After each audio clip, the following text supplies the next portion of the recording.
It's the first. Okay, so now we're gonna get started. So I want to just introduce my dear friend Talia, who many of you have heard speak on Shavuot, on the holiday.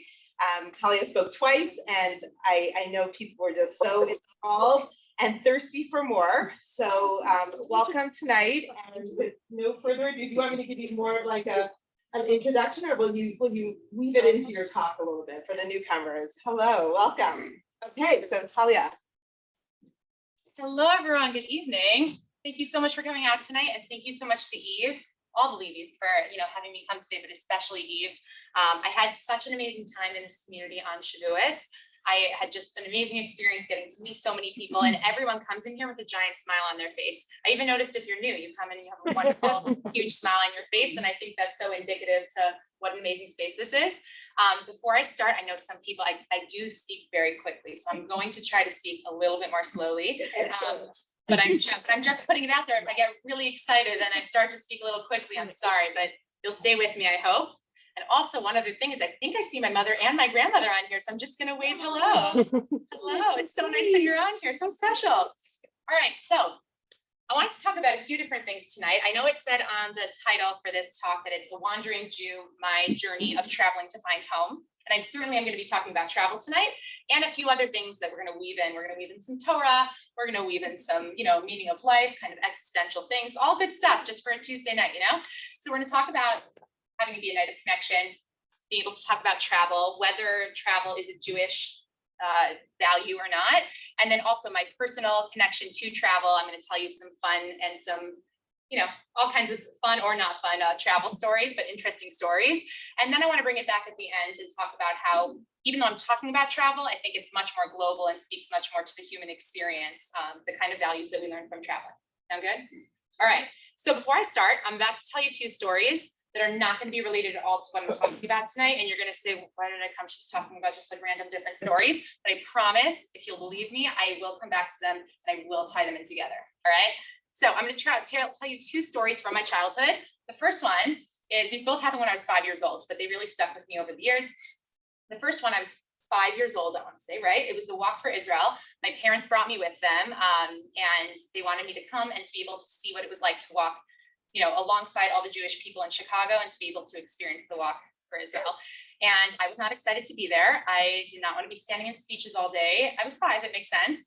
But my parents told me that if I agreed to behave and to be good, we could go to Dunkin' Donuts afterward. So immediately, I closed my mouth, I put on a very big smile, and the entire day I was really, really happy. And I decided while we went on the walk, I was going to walk along the side, kind of balance on the side. And I kept looking over at my parents, and I'm walking on the side and looking over at my parents. And the third time I do that, I look over and no parents, and I see a giant wave of people, and I start to, freak out as any little kid would, or even an adult, honestly, when you lose your buddy. And I'm looking around thinking, okay, I should just stay in my spot, and eventually they'll come find me.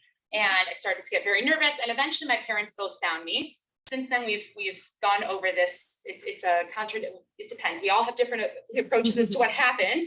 But they came at me, instead of giving me this giant hug, like, it's okay, we're here. They said, why did you run off from us? Why did you do that? There's no way we're going to Dunkin' Donuts today. And yes, I know, I was really sad, both because I didn't get the embrace that I wanted and because of the Dunkin' Donuts story. But I did. They have since gotten me. Yes, don't worry. Lots of good stories about it. Don't worry. And my second story, totally unrelated. I'm now in kindergarten, and it's the first day of school. To give you a little bit of context, I was basically this tall at 5 years old. I mean, I was a really tall kid, like a full head taller than everybody else. And I walked in, and I was very verbal. I was already reading. I was really confident. So I walked inside, and I'm playing whatever kindergartners play. And I see this little boy under the table, and he's crying and really sobbing. So I crawl underneath, and I go to see, what he's up to. And he's crying, and I see he's the new from the new Israeli family that came to town. And so I figured, what Hebrew do I know? So I started saying things that don't really make sense. I was like, Shana Tova. In my very American accent.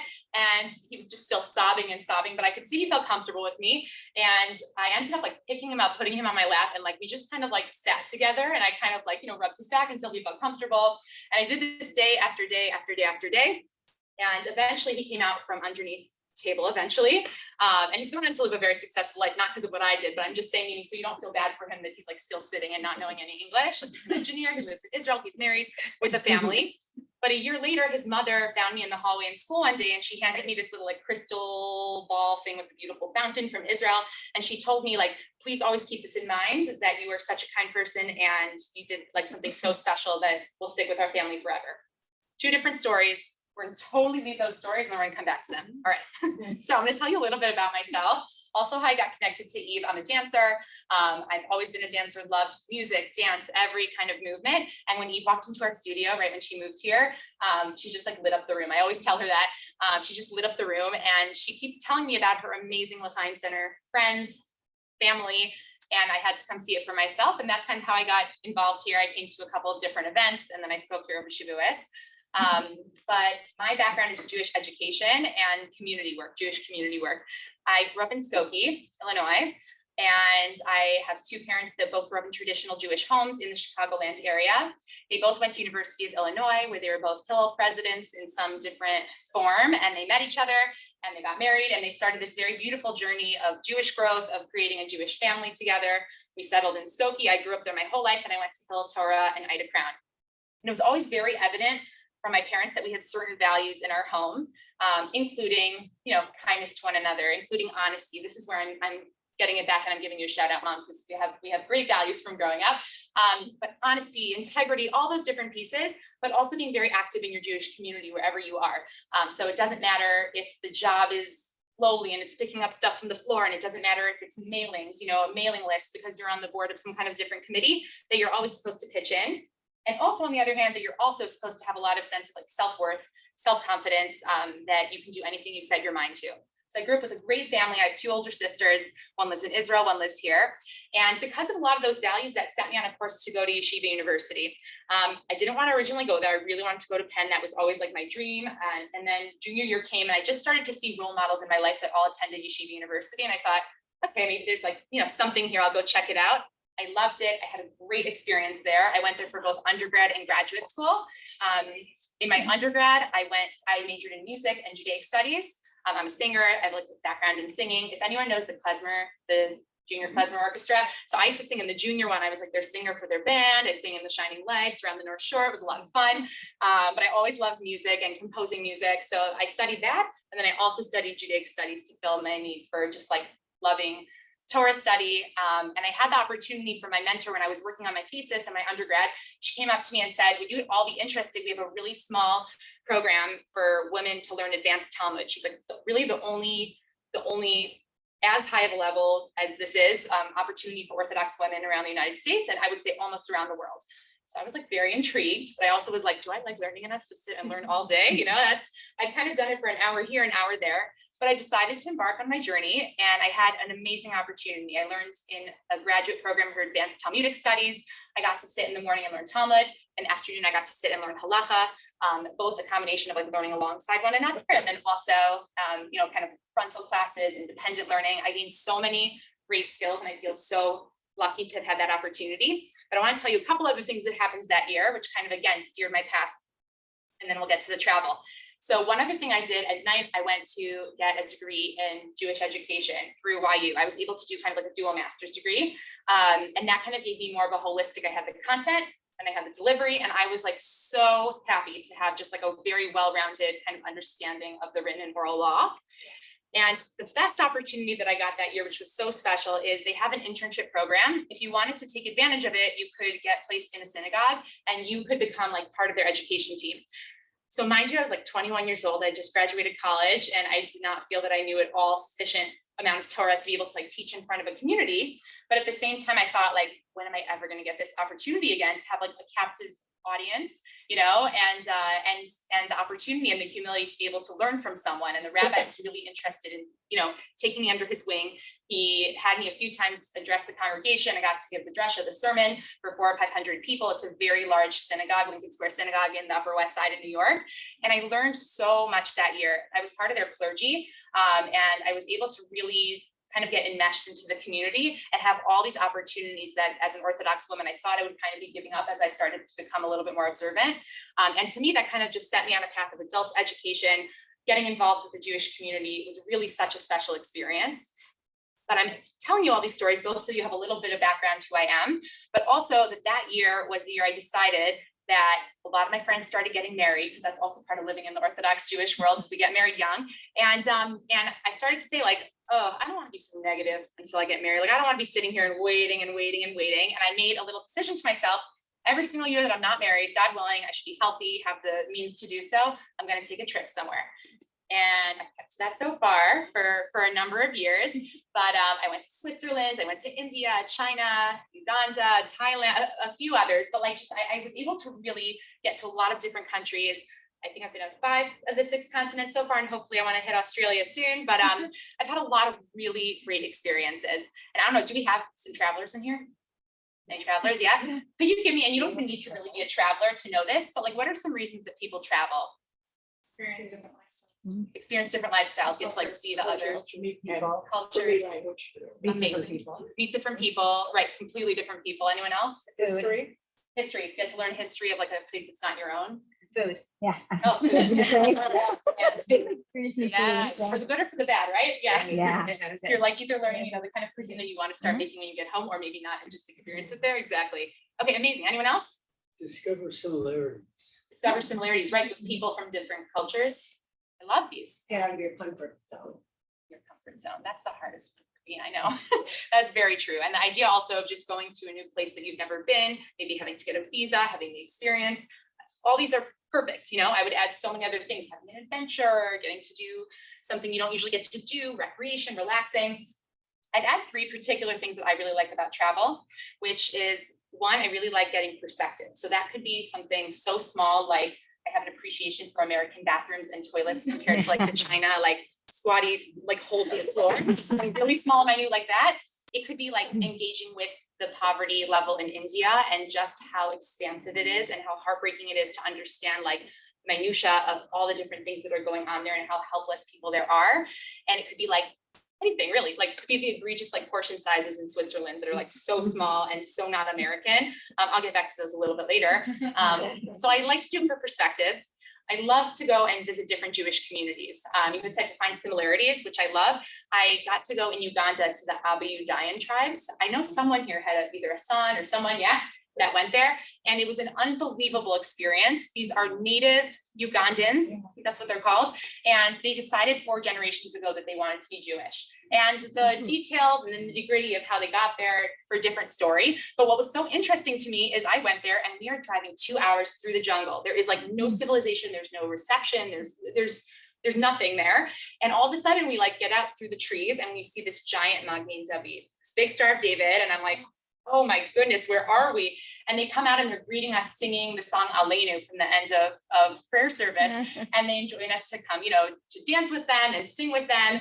And it was amazing. I mean, it was amazing. They just started singing us all these Hebrew hymns, and some of them were to similar, tunes that we know. Some of them were to completely different kinds of more like tribal beats. But to be able to be so far away and yet look on their shelf and have a sitter and to be able to like hold it and say a prayer of like, wow, to meet other Jews, unbelievable. So that's another piece I love to do. I got the opportunity in Israel, actually, I'm a Zumba instructor. So I got to teach a Zumba class to these girls. They were probably in 6th to 8th grade.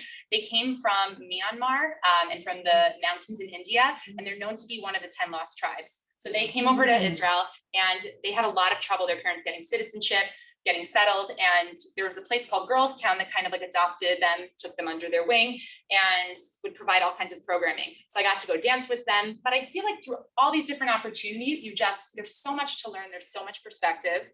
And the last thing I'd say also is just the magic.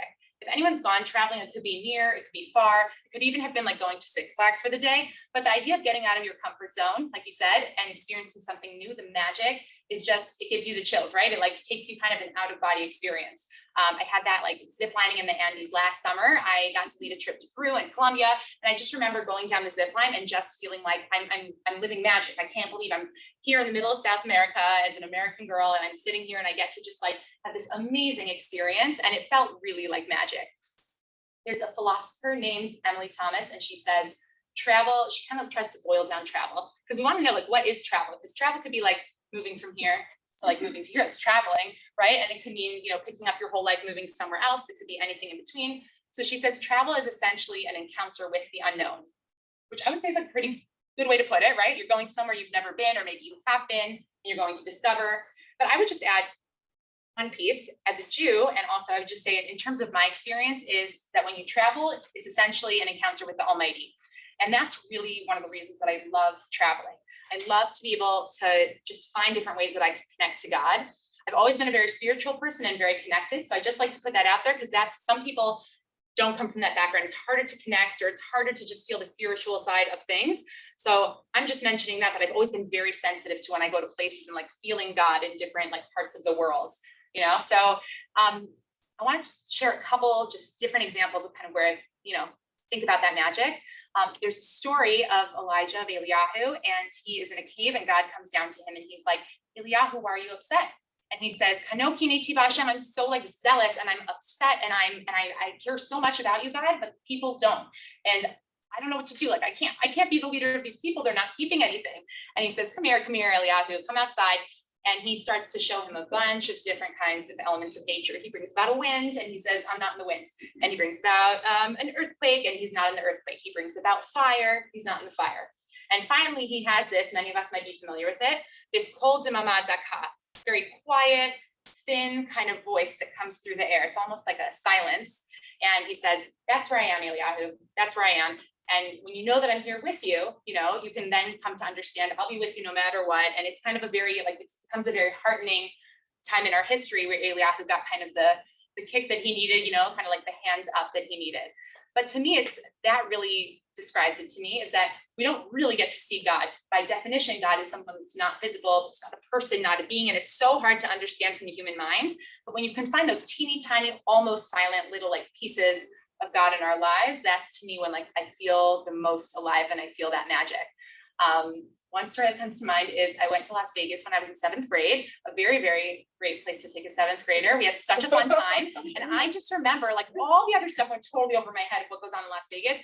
I just remember being like, my mouth was open the entire weekend because all I could see was all the architecture of all the different themed buildings. And I just could not stop. I couldn't believe there was a roller coaster going through a hotel. I could not believe that there was like a lion that was like over me in this glass dome when I was walking through. And I totally missed anything else that was going on there, but I loved it. I loved it. I came back, I told my friends, I saw magic today. I remember saying it, and I didn't have the vocabulary at that age, but I look back and there's, like, I would say what it is now is just this like awe. In Tehillim, they have this, there's a psalm that says, David says out to God, he's like, when I look out at the skies, the first thing that comes to mind is he says, Ma enosh ki tizkerenu. What is humankind that you're remembering us? Like, we're so small, and God, you're so big. And then he says, Ma ben adam ki tifkedenu, and like humanity, that you're even remembering us, that you're even like keeping us in mind. And then he goes on to say, which means, but yet you gave us like almost as much power as you. You just took away a little bit from that godliness so that you can be your infinite self, but you've given us so much, and you've like adorned us in kavod, in honor. And that reminds me so much of it, where you can see how strong and how powerful humankind is to be able to do such a feat in a place like Las Vegas, in a place like anywhere else in the world, where you just human creativity in so many different kinds of ways. I personally encountered it in Las Vegas. You can have that experience anywhere, and it doesn't necessarily have to be on a travel, but sometimes the things that you see, my friend just went to Seattle and she saw the gum wall. If anyone's been to Seattle, do you know what I'm talking about? There's like a big gum wall. I mean, it's disgusting. Like, people take their like chewed gum and they put it on the wall, but there's this like giant wall. It's like an alleyway, but like, okay, that's kind of weird, but like, it's this amazing thing that you get to see when you're in Seattle. It's like a work of the people, like yes, you get to see these little things, and you see skyscrapers, and you see the most amazing things. I'm giving like the smallest little example of something that we put together that's like silly, but to be able to see, like, again, God's handiwork and man's handiwork in such a big way. Another story that comes to mind is when I was graduating from college, my president of my university got up and told us, and he said, guys, and he's like, everybody in the stadium, like, be quiet. And he's like, I want you guys to go out and I want you to see the world. I want you to see the Swiss Alps. I want you to get out. I want you to go appreciate God's world. That was like his charge to us. So I thought, okay, cool. What he did not know is that I had planned a trip the next day with my friends to go to Switzerland. And I saw him later at a fancy restaurant that we had gone to for my graduation. And I told my parents, I'm like, hold on one second, I'm gonna be right back. She's like, you're going to talk to the president of the university? I'm like, yeah, I'll be right back. And I like mustered up a little bit of courage. And I said, I went over to his family and I said, thank you so much, President Joel, for that beautiful speech. I said, you know, you inspired me so much. I just booked like 2 tickets. Me and a friend were going to Switzerland tomorrow. I could not believe it. I was blown away. And his family goes, oh, Dad, it's amazing. It's amazing. You know, and I was kind of like waiting and he goes, really? Like just now? Like since the whatever? I said, no, I had it before, but you were so inspiring and it really touched me. And I'm so excited that I'm on the right path that you're telling us we should be on. And then his kids said, oh, Dad, we knew it. She got you. And that was always like a fun memory that I had. But to be able to see God's world, is a privilege. And for those 3 things, I love to travel, encountering with God, seeing the power of mankind, not just God's handiwork, but also the power of man, and then being able to see God's world. So I asked earlier, is it a Jewish value to travel? I kind of said it in passing a little bit, but I'm going to ask it again. And it's a weird thing, right? Because I said, what is travel? Like, is it moving from here to here? Is it traveling? Do you have to get to a new state? Like, what is traveling? And I'm going to kind of argue that traveling is as vague as walking, as is gardening. It's very hard to define. So obviously you could give an argument that travel is certainly a Jewish value, and you could also give one that maybe it's not. But I'd love to hear it. What do you guys think? If you just had to, there's no right, wrong answers. Maybe there's a wrong answer. But what would you say? Is it a Jewish value to travel? Yes, Les. I think you. we have an obligation to understand, to know, and to enjoy God's creation. So not only is it a Jewish value, but it's part of our purpose. I love that. So Les is saying it's not just something you can do, it's something you really have to do to be able to understand the world at large. Yeah. I remember Rabbi David telling a story about the Alps and how Shem said to the person that studied all the time, but did you go see the Alps today? Isn't there like a folklore about that? Yeah. Okay. A couple of different ones. Rabbi Hirsch also talks about Yeah, you have I mean, to I'm go just out saying, and see it. Rabbi David Exactly. shared the famous story Yes. of that. I'm not saying he created it. Yeah. So I just remember hearing something about the Alps. That's important too, to Hashem, is to travel and see the world. And so I would say that yes, it is Jewish to travel. Amazing. What else we got?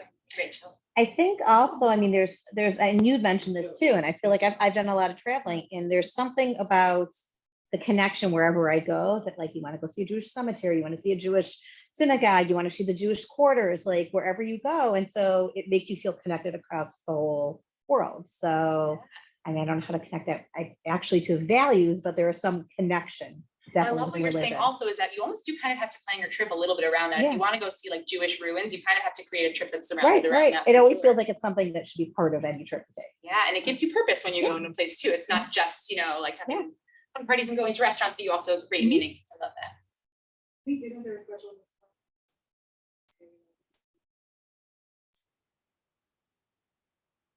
feature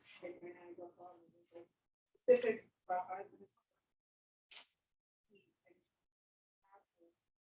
see and how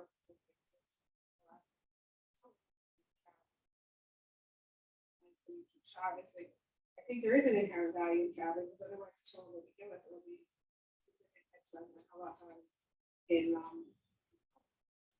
Beautiful. You put it so much more beautifully than I'm thinking. I'm thinking from the opposite. Like the Torah will tell us when we're not allowed to do something, right? And if they're going to build into the infrastructure in Jewish law all these different ways in which you can travel and make it holy, it's amazing, right? Like it's just built into our culture. I love that point. There was someone back here, maybe.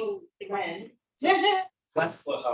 Lech lecha, thank you, wonderful. Go for you. That's what we hear from Abraham, from God, telling Abraham, go on this journey. And Abraham really is our patriarch for like all of Judaism, all of mankind to come. He is like the of the Av, right? He's the father of all the fathers.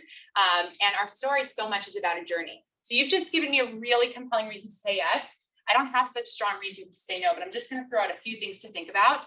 We actually hear after Abraham is Yitzchak, Isaac, and he actually never leaves the land of Israel his whole life. He kind of maintains this high level of holiness by staying in the land, and which to me is just something that's interesting, and it's considered among all of our rabbis and sages to be a very, very holy thing that he did.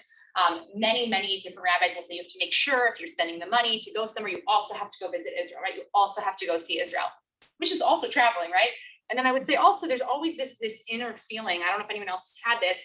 Really, you could say any kind of self-care, but going traveling, like, should I be spending this money? Should I be giving it to charity? Should I be putting it toward my kids' college tuition fund? You know, like there's so many different things that you can kind of be, you know, tugging at you.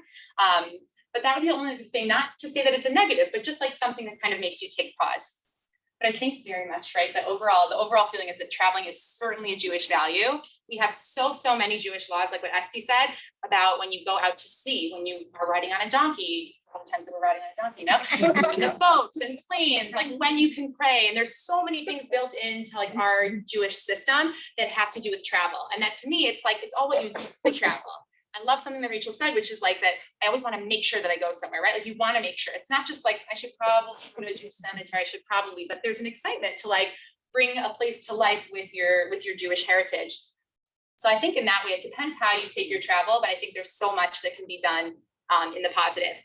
So I want to share 3 stories of my travels. And again, I didn't forget about my 2 stories in the beginning, right? The one about the walk for Israel, the one about the crystal ball. I'm going to come back to it, I promise. But I'm going to tell you now 3 stories about different travels that I had and why I believe they kind of fit into the 3 spheres of Jewish law.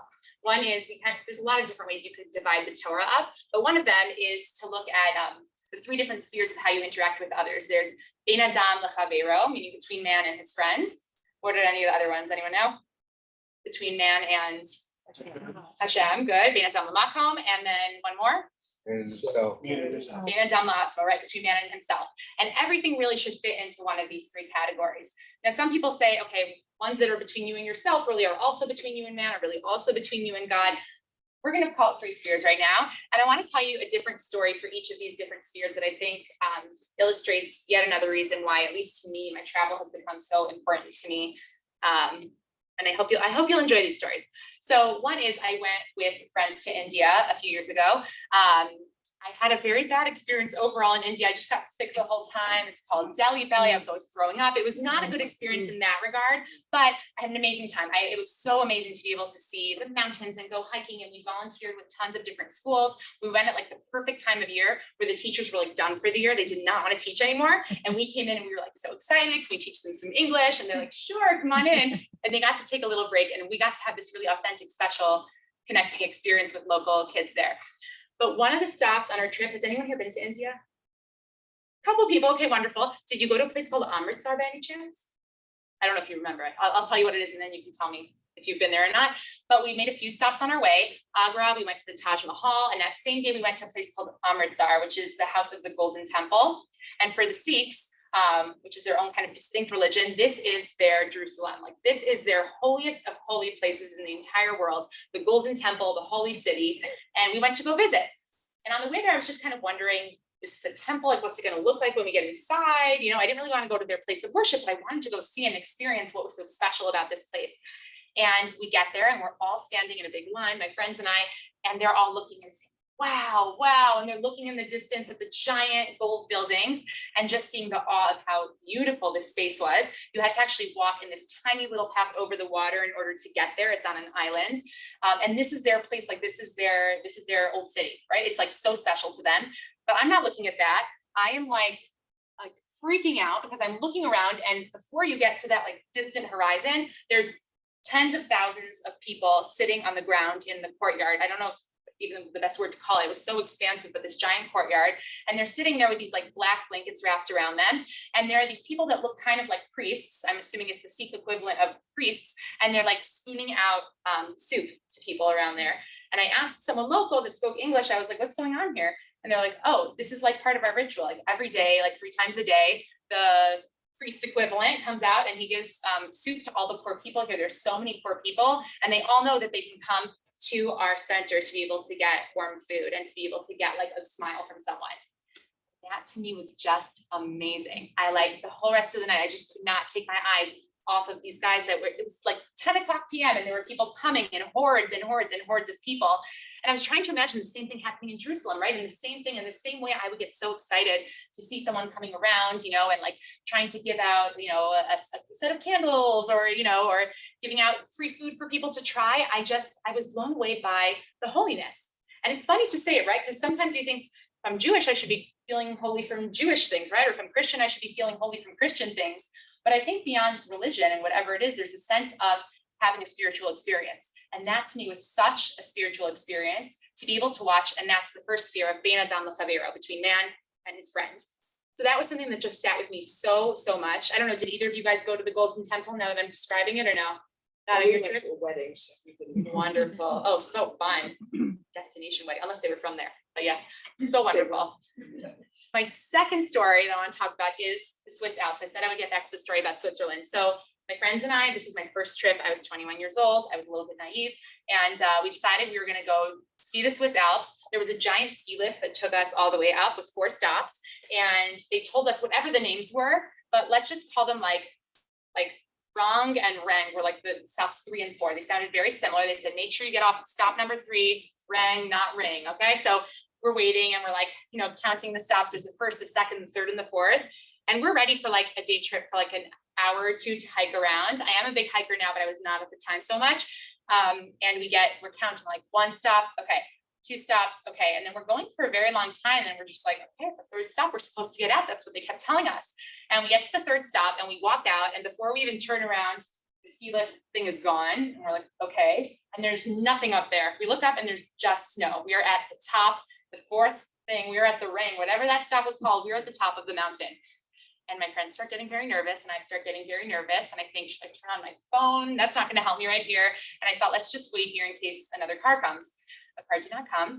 And like one of the ski cars or the ski lifts. And we decided we might be here until nighttime. It was about like 12 p.m. And we thought, in case something does not come, we're going to have to get down this mountain. There are no paths. There are no clear ways out. The ski lift goes like away from the mountain. It's not like we could just follow the ski lift. It went in a totally different direction. And my friends started to get very scared. And I remember saying, Talia, you're going to act so brave. And then later you're going to freak out, whatever it is. So I said, let's just start. Let's just go. So we scaled a mountain. Like we went like really slowly. And anytime we would like shift or lose our weight or the snow would cave in, we'd like fall 10, 20 feet until we hit a rock. And then like, I'd say like, oh, come this way, come this way. It was really scary. It was really scary. And until we got to a place where there were paths, it was probably 2.5, 3 hours. So it was really pretty scary. I really thought I was going to die. I remember thinking like, how much longer can I stay very brave for? I don't know. And we could not see a person in sight anywhere. Looking back, I don't know why this happened. Like I still can't figure it out. But by the time we got downstairs, we just like wanted to get out of there. So, you know, I came out alive. You don't have to be worried. But we got to the part where there was no snow anymore. And finally, we're just starting to like, you know, see humanity and whatever it is. But I just remember like stopping and pausing for a minute. We had just been through this crazy experience. My adrenaline was like up to here, like through the roof. And I just said, like, we have to stop for a minute. We've got to look and like see God's world. We were so focused on like the one step in front of the other and being able to like see where we're going that we really didn't stop at all to like actually look at why we had come there before. And to be able to see, like you said, you've never seen the world if you haven't seen the Swiss Alps. Like that phrase comes from somewhere. It was just magnificent beauty, like unbelievable. And at that time, I remember just thinking it's such a metaphor for life, right? Like sometimes you're just so focused, like, you know, in the trees that you lose the forest. Sometimes you're just so caught up in what's coming next and what do I have to do today and what do I have to do tomorrow that you lose like the beautiful tapestry of like what is right in front of you. And that was my experience, Ben Adam Lamakom, between man and God.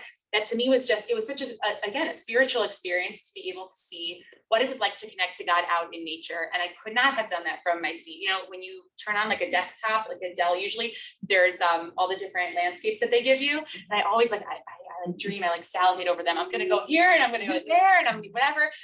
But it makes you feel like you kind of did some traveling if you can't get out, you know, but I remember seeing it in person. I was like, there's nothing like actually getting the chance to be here. And then my third story. Oh yeah, go ahead. Yeah, I was just gonna ask you, and I'm sorry to interrupt, but did you feel God with you when you were taking the steps and falling? You know what I mean? Like that God was there protecting you, that you were in Hashem's hands. It's I mean, real not just question. seeing his beauty, but seeing his taking care of his child. Yes, absolutely. It's such a great question. Yeah, we were dressed, first of all, like we were dressed for summer, like we were dressed for summer weather, like sliding through the snow. I brought one Cliff Bar with me. They brought like an apple. Like we were not prepared for ended up being 7.5 hours to get to the bottom. Wow. We got there as the sun went down. It was really such a blessing. Oh, we were so hungry. We went to a Swiss restaurant, a kosher restaurant. We get in there and we're like, let's order burgers. Like we're ordering something big. Like we're so hungry and famished. And they come and bring out for probably the equivalent of $40, like a teeny tiny little hamburger. And I was so mad. If anyone knows me, like I'm a very pleasant person. I was so angry and rude to everyone. I'm like, let's get home. I'm making a peanut butter sandwich. I'm so mad. So that's right, where I get that idea from of the small Swiss portions and why it bothered me. But yes, I felt God with me because for a few different reasons. One is I just remember thinking like, why were we put in this situation? And I'm trying to think like, what can I learn from here? And I've never felt so much actually God was like holding me, right? Like meaning it doesn't make any sense that we got down alive. It really doesn't make sense. I wish I could have like taken pictures to show you. It really felt like we were like scaling this icy mountain and it doesn't make any sense that we got down. But to me, I feel like God did like a personal miracle in my life. I feel so lucky to have been like, to merit to be able to kind of see God's hand in that way. I have one question too. Did Yeah. you feel like that kept you from panicking and like feeling that he was with you, that you were able to keep your cool and have some sense and be able to, like be careful? Did you also feel it while you were doing it? Like, Yes, I would love to be able to tell you that that was my first reaction, right? Like it happened right away and I'm like, God, thank you so much. I was very scared at first, but I had a lot of like reflection because especially when I also saw that my friends were very nervous, but I did have the sense of like, we're going to get through this. Like, it's fine. There were a few moments of panic, right? When you're falling on the side of a mountain, you feel very nervous, but no, there was definitely a sense of I wasn't away from God. God wasn't like somewhere else. He was like right there with me in the space. That makes sense. Did you say the your Casa Gomel afterwards? And maybe you could explain that a little bit. Yes, that's another reason to travel. That's another prayer where you have something about traveling. We did not end up saying the prayer. There's a prayer when you overcome something very big. There's 4 different categories. There's an acronym in Hebrew that won't translate so much to English. But if you're very sick and you recover from an illness, if you go through some kind of very, very difficult kind of like, it's called Yisurin, like some very difficult circumstances or situations, if you come back from sea, and if you come back from being in the desert, those are all different reasons where it's almost like your life was in danger. And you're supposed to say this prayer that like, my life was almost in danger, but God, you gave me so much, Gomel, like you gave me so much and you were so kind to me. And it's like an acknowledgement of God's hand in your life. So it's a great question. We asked a rabbi and he said not to. I guess it didn't specifically fit into any one of the 4 categories, which was interesting. I certainly said my own prayers. I love to write my own prayers and like say them when they're appropriate for me at the time. It's not instead of like prayer, the regular prayer service, but I just find I have so many like words and thoughts, and sometimes they're not captured in the words of the sitter. And I also really encourage you, if that resonates with anyone, you absolutely can talk to God in your own words, right? Like if you're just feeling like you're not connecting to the words in the prayer book, so much better that God wants you to talk to him and to communicate with him than to actually just, be only married to what's inside. What's inside is important, but also you can always form your own thoughts with God. He's always there. And that was really that was a lot. So that was the Ben Adam Lamako. And sorry. Sorry. So did you feel God was with you at the moment or in retrospect? Certainly in the moment. Yeah, I didn't have any kind of moment. I felt very much whatever God wants to happen will happen. I don't think that means you would not be fearful, right? Like they say, like, God, if you're with me, I will not fear. I think that's very aspirational. I felt God with me and whatever was meant to happen was meant to happen. But I was also scared, I guess I have a lot to work on. So maybe one day I'll feel that way, right? If I'm put in a precarious situation. But yeah, thank you for asking that. I actually haven't thought about that before, if it's in retrospect or during. My third story that I want to tell, which is this to me, my favorite one. It's not so amazing and it's not wondrous and it's not getting stuck on the top of a mountain, but I went to Peru last summer and we tried to do different kinds of, on this trip, different kinds of volunteer service. And in particular, there's this group called Peruvian Hearts. It's an organization started by someone in Denver, I believe a Jewish man actually, and he wanted to be able to help the women specifically, like the girls in Peru, to be able to have more access to education, which I was like that is like an organization after my heart. So we went there, and what they do is they take every public school in the district, like right outside of Lima, there's a large district that they cover. And if you graduate first, second, or third in your class, you are then able to you are then able to like be qualified for this program called Peruvian Hearts. They choose 20 girls from this group and they provide them with a bed, because not all these people have mattresses. They provide them sometimes with electricity, with a computer, things that to us don't even seem like that's what you're getting provided. You're right. You're thinking like, what else? Okay, what is a scholarship? Was it a this? They gave them so many things like that. And they also gave them access to an amazing education, specifically hoping that they go into either engineering, teaching, medicine. Those were kind of their hopes kind of in one of those three arenas, but they offered many classes in different things. So we had the opportunity to visit a lot of their homes, hear from these girls that had really overcome a lot. A lot of them were, when you go to these homes, it's weird to even call them homes, right? There's like little like big pieces of like wood that are kind of like hanging and pieces of metal that are kind of forming like a structure. And there'll be 6 kids living in there. It's kind of what you think of when you think of, you know, people living in like absolute poverty and just on the bare minimum. But a lot of them, Peruvian Hearts also helped them create like floors, because a lot of them didn't have floors in the home because it wasn't really a home. So we had the opportunity to go and like create like a finished floor for them.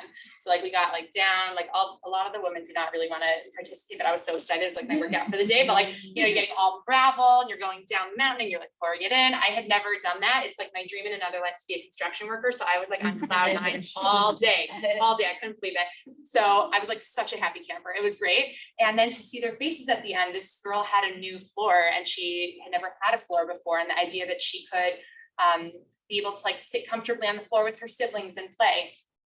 So of course, it's a beautiful story, and the stuff that they're doing is amazing. Peruvian Hearts, if you want to even just look to see what it is, it was unbelievable.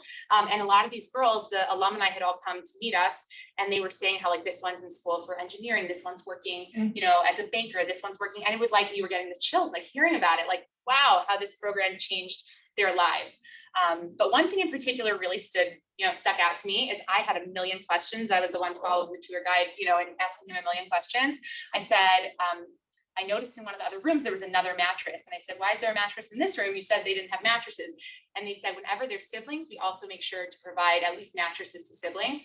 We're not here to come and create a complex and a family. We're meant to be like helping people, not hurting people. And we want to be able to provide to the extent that we can, anything for their siblings as well, to be able to support the whole family. I loved that. I thought that was so amazing. And to me, why this isn't between man and his friend, and I would look at this actually as an experience for me that was between man and himself, was the idea that in general, when you look at what a mitzvah is between man and himself, it often has to do with a character trait. You're supposed to work on your faith in God. You're supposed to work on the element of wanting to be charitable. You're supposed to be working on being slow to anger. It's all in terms of becoming a virtuous person.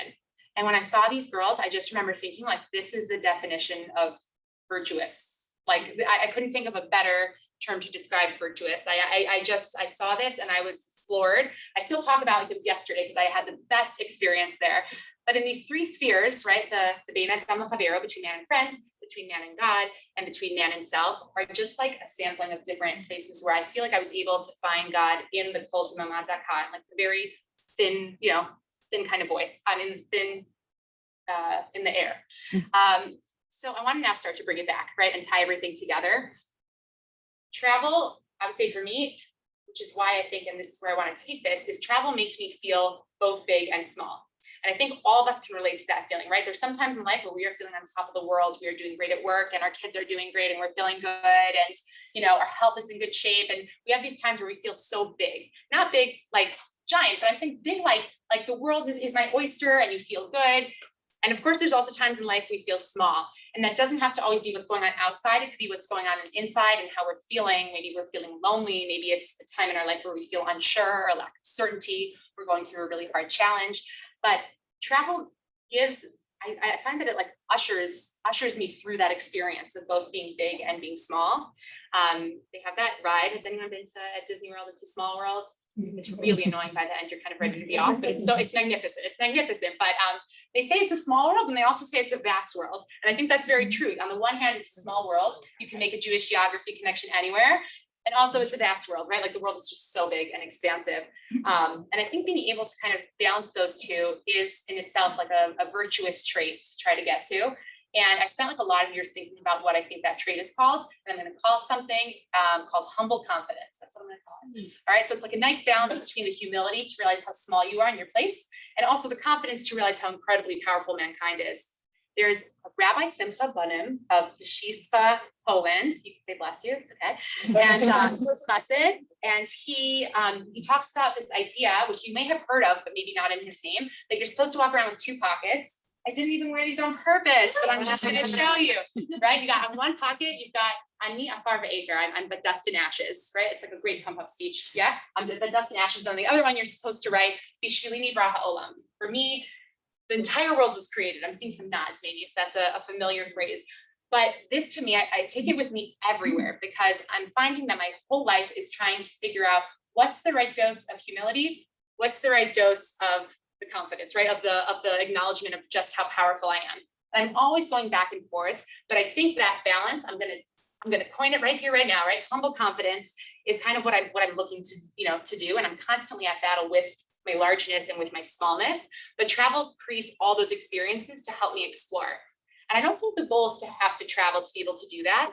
I think the experiences with the Almighty can come in any kind of form. It can sometimes come, you're just like sitting at home one day and you just get this insight or this connection to God or this feeling of gratitude. You can find, those experiences with the Almighty anywhere. But for me, sometimes when I'm in a totally strange place, right, a stranger in a strange land, like you said earlier, there's just like this sense of being encompassed by both the feeling of being big and being small. So I want to now, before I get back to our 2 stories, one last thing is just the idea of what I call it also is could be called expansion and contraction. So I think like the world works this way, the earth, it expands, it contracts. We as human beings, right, when we breathe, we expand, and when we breathe out, we contract. This is like a very human, it's a very human nature to be able to be like, our bodies are meant to change the way that they look over time, and our moods are meant to kind of swing back and forth a little bit. Maybe we wish it was like a little bit less extremely, one to the other, but we're meant to be like moving and evolving creatures. And I think sometimes thinking of, instead of it being, am I big, am I small? I think it can be that sometimes in life we're actually meant to feel big, right? And maybe even to the extreme. And sometimes we're actually meant to feel like we're contracting, like we're small. And wherever you find yourself, instead of sometimes those feelings of, I'm just so lost right now, like I don't have direction, I'm feeling frustrated about this thing in my family and this thing in my life. Instead of looking at it as like, this is bad, sometimes we like to call things bad with a capital B. Thank you so much. Right there. Thank you. We sometimes like to call things like bad, this is bad, versus like this is, right? We go through these very normal like energy, like swaying between expanding, contracting, good and bad. And I think there's actually something so incredibly beautiful about that. And to be able to like look back to points in your life where you felt one or the other is very special.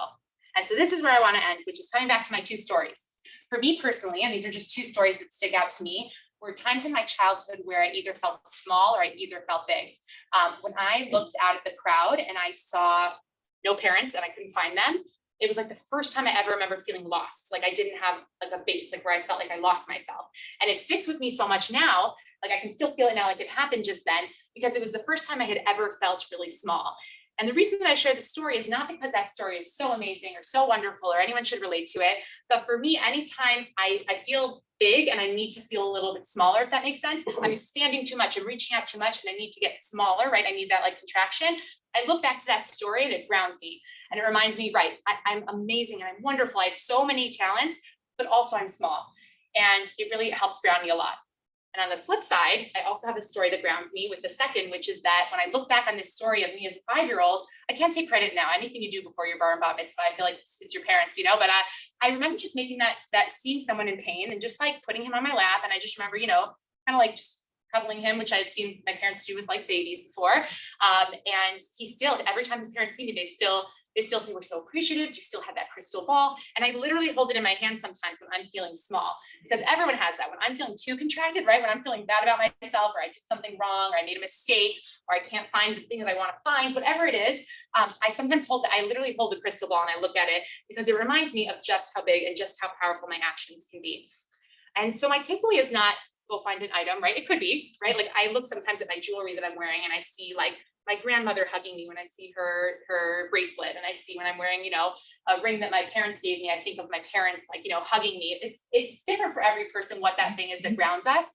But whether it's an item, whether it's a ritual, whether it's a tradition that you have in your family, I really encourage everyone to just take a moment to think about two things. One is perhaps, what point in my life am I at? Am I in a period of traction, or am I in a period of expansion? Maybe I'm in a little bit of both. And I think instead of being like, there's so many times to say I'm struggling, it's hard, it's very difficult, or like everything's really, thank God, going well now. Like, when am I waiting for the contracting? When's the bad thing coming? I think just acknowledging, taking one moment and saying, okay, this is where I'm at, right? And life ebbs and it flows and it's so hard, but being able to even just take a couple of brief seconds and say, right, it's not just that like life is going wrong for me and everything's bad and it's not working. I'm in a period right now of contraction where maybe I need to totally focus on myself, on my healing, maybe on my, on my very inner circle. I can't be expanding out to tons of friends, and maybe I can't take the vacation that I wanted, the travel that I wanted, there's so many times for that. And then, also to be able to find the times where we feel big, and to find something that just grounds you. So I'll finish with this, which is that I really think the goal is to be able to not need to travel to do this. We said this earlier, because I think that when you open your eyes and create that sensitivity to be able to find God in all those small places, you actually can find, right? You don't even need to leave your home. You don't even need to leave the space that you're at. And that to me is really the story of Eliyahu that we started with, that I'm going to end with, that God says to Eliyahu, like, I'm not in the winds, I'm not in the earthquake, I'm not in the big giant displays, right? I'm not in Times Square, I'm in the quiet. I'm in the amazing everyday kind of things that you can find everywhere around you. There's so much in the small quiet voices when you open your eyes and your ears to be able to feel God and see God in your life. So I'm hoping that we can merit together, and like in the merit of our learning, that we can create that kind of humble confidence, that we can both experience the expanding and the contracting, because you need both to be able to live. You've got to have the feelings of big and small to be able to fully experience a full life, and that we should be able to take steps in our journey toward Hashem together here at the L'Chaim Center and beyond. Woo!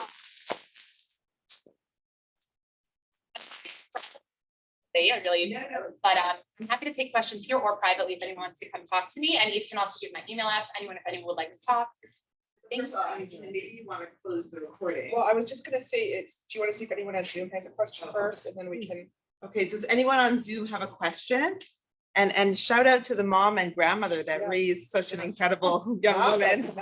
Yeah. And if anyone has a question on Zoom, we could take that. Otherwise, And my father. Hey, look at that. Feel so supported. I was thinking, just for fun, I mean, we could close the recording if that's good. I was thinking that maybe, because we do have some travelers here, and one just walked out. Maybe she went to the bathroom, but she's leaving to Greece tomorrow. So